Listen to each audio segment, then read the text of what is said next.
समुदाय से और क्या उम्मीद रख सकते हैं सर, जिनके घर में उनकी बहन और बीबी में उनको समांतर पता नहीं है, ऐसी समुदाय से हम क्या उम्मीद रख सकते हैं। और अभी जब हमारा मंदिर का मुद्दा छेड़ा है तो आप इस पक्ष पे ललकार रहे हैं कि बीजेपी हिंदू और मुसलमान कर रही है। अगर बीजेपी हिंदू मुसलमान कर रही है तो 70 साल पहले 1947 में क्या हुआ था, जब धर्म के आधार पर इस देश के 2 टुकड़े कर दिए गए थे, तब किसकी सरकार थी, तब किसने हिंदू मुसलमान करा था। आज अभी तो सिर्फ बाबरी और ज्ञान बाकी है, अभी ताजमहल पे मुद्दा बाकी है। और रही तीसरी बात तो सुनिए, अभी 30,000 मंदिर बाकी है। सब जगह खुदेगा, जहाँ जहाँ खुदा है वहाँ वहाँ खुदेगा और हर जगह से हमारे महादेव हमारे राम ही निकलेंगे। जिस प्रकार से वो लोग हिंदुओं के शिवलिंग का मजाक उड़ा रहे हैं, अगर किसी हिंदू ने इस्लाम का धर्म का मजाक बनाया होता तो अब तक वामपंथी लोग उनके साथ आ जाएंगे। सर हमारे धर्म के ऊपर मूवी बनती है, कौन सी, आश्रम। कभी बना के दिखाओ, मदरसा नहीं काट दिए जाएंगे तो कहना बात करते हैं। ये लोग जो आए दिन हमारे धर्म का मजाक उड़ाते हैं, इनके कोई मुनव्वर करके नाम थे ना, जिन्हें अभी अभी जेल में डाला गया है, जो हमारी सीता माता पर गलत टिप्पणियां कर रहे थे। अगर यही हरकत किसी हिंदू ने की होती तो अभी तक उसके टुकड़े टुकड़े काट के कर दिए होते, उस वक्त आपका संविधान खतरे में नहीं जाता। आज जब हिंदू के पक्ष में बात आती है तो आपको लगता है कि संविधान खतरे में जाता है। तो की राजा है, वो कह रहे हैं, मुसलमानों से आह्वान कर रहे हैं कि मुसलमान सड़कों पे आए और जेल भरो आंदोलन करे। हर जिले में कम से कम 2 लाख मुसलमान जेल भरो आंदोलन चलाएं। सर बहुत बढ़िया, बहुत बढ़िया। आपको अगर ये उचित कार्य लगता है आप ये भी करिए, पर क्या है ना सर, बीच में आते आते आपको गाड़ी से आना पड़ेगा। हो सकता है गाड़ी पलट जाए, कुछ भी हो सकता है ना।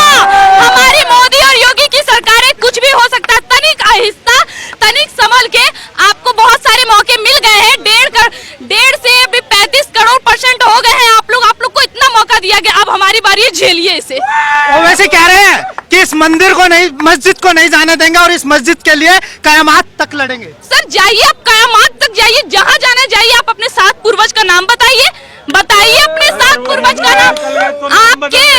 आपके 7 पूर्वज, आप इस्लाम धर्म जिसको आप अपना कह रहे हैं, आप अपने आप को मुसलमान कह रहे हैं। हमारा भाषा क्या है, इस देश का भाषा क्या है, हिंदी। हमारा हिंदू संस्कृति में हमारे वेद, हमारे पुराण किस भाषा में लिखे गए हैं, संस्कृत में। हमारा महाभारत, रामायण, भगवत गीता सब लिखा गया है संस्कृत में। कुरान किस भाषा में है, अरबी भाषा। अरब क्या इस देश का भाषा है, अरब कंट्री का भाषा है अरबी, तो आप इस देश के कैसे हुए। और अगर आप इस देश के देशवासी हैं तो आपके देश में, आपके ही बीच में 1 करोड़ बांग्लादेशी, रोहिंग्या सब घुस के कैसे बैठे हुए हैं। आप अपने आप को इस देश का देशवासी कहते हैं।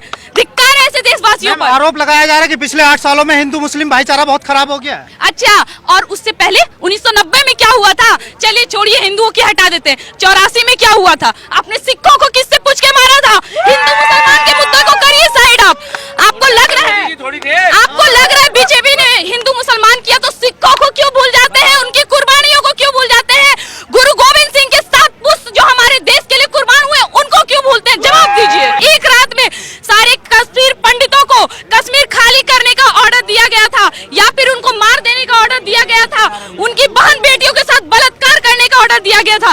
उस वक्त कहाँ थे, और अगर थे ना हमारे देश के अच्छे मुसलमान तो कहाँ थे उस वक्त। और उस वक्त कहाँ थे जब अंकित शर्मा, चंदन गुप्ता जैसे हिंदू लोगों को काटा जा रहा था, आरएसएस के कार्यकर्ताओं को काटा जा रहा था, आरएसएस के कार्यकर्ताओं पर गोलियां चलाई जा रही थी। आप कहाँ थे सर, कार सेवकों पे गोलियां चलाई जा रही थी, आप कहाँ थे। हमारे जेएनयू के कुछ स्टूडेंट थे जो नारा देते थे, अफजल हम शर्मिंदा है, तेरे कातिल जिंदा है। ये जेएनयू के छात्र, ये ऐसे लोग हमारे देश में रह रहे हैं, देश विरोधी भाषण दे रहे हैं, लेकिन इनकी चार्जशीट पर साइन नहीं की जा रही है क्योंकि इससे लोगों को फायदा हो रहा है। ये वही लोग है ना सर, ये वही लोग है ना जो हमारे देश में रहते हैं, हमारे देश का खाते हैं, हमारे देश को डसते हैं। इन लोगों से और क्या उम्मीद करेंगे। ये कभी अफजल हम शर्मिंदा, सीए एनआरसी जो हमारे देश हित में आया था, वहां पे उन्होंने बोर्ड ले आया, किसान आंदोलन, वहां पे उन्होंने बोर्ड ले आया कि अफजल हम शर्मिंदा है, तेरे कातिल जिंदा है, बुरहान वानी को सजा नहीं देनी चाहिए। इतने सारे आतंकवादियों के आप खुलेआम नाम लेते हैं और अपने आप को कहते हैं हम इस देश के वासी, हम लोग आंदोलन करेंगे, जो करेंगे। तुम लोग को वो मानना पड़ेगा, फैसला मानना। ऐसा नहीं है सर, देश अभी भी संविधान के हक पर चल रहा है। ये आए दिन जो आप कह रहे हैं, बहुत सारे हमारे नेता का बयान है कि संविधान की हत्या कर रही है मोदी सरकार, तो सुनिए, हम अगर आपको ऐसा लग रहा है कि बीजेपी हिंदू के पक्ष में है और हम अगर संविधान को मार के काम कर रहे हैं, तो सुनिए, अगर हम संविधान को मार के महाभारत पे चलने आ गए तो 18 दिन में आप खत्म हो जाएंगे। मैम, आपने संविधान की बात की है कि ये देश हमेशा संविधान से चलता है और चलता रहेगा, लेकिन ओवैसी कह रहे हैं कि इसमें एक एक्ट था 1991 प्लेसेस ऑफ वर्शिप एक्ट कि कोर्ट तो उसका उल्लंघन कर रहा है। सर, आपने कितने संविधान के रूल को फॉलो करा है?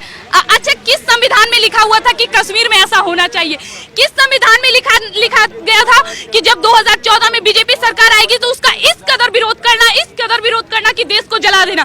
किस संविधान में ये सारे चीज लिखे थे कि आपके CA-NRC में जो लड़कियां बैठी हुई थी मुसलमान, उसको जो पथराव कर रही थी हमारे सैनिकों पे, उसको आप शेरनी का नाम दें? किस संविधान में लिखा था? आपने अभी संविधान के कितने रूल को फॉलो किए जो आप हमसे उम्मीद रखते हैं? और आज भी ये देश संविधान के साथ चल रहा है। हमारी बीजेपी सरकार संविधान के साथ चल रही है, वरना दोबारा इस सत्ता में कभी नहीं आती। मैम, चुनाव के समय आपने आपको हिंदू कहने वाले अखिलेश यादव ने एक विवादित बयान दिया।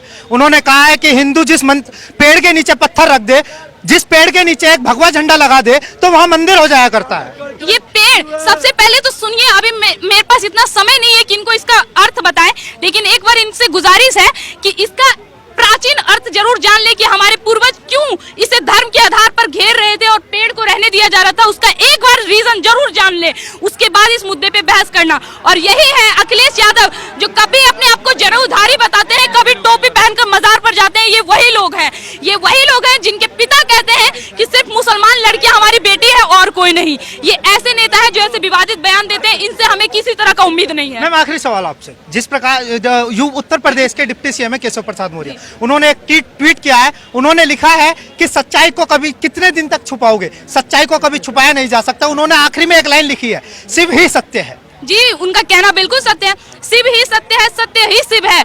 आप अभी ही नहीं, प्राचीन काल से कभी भी आप देख लें कि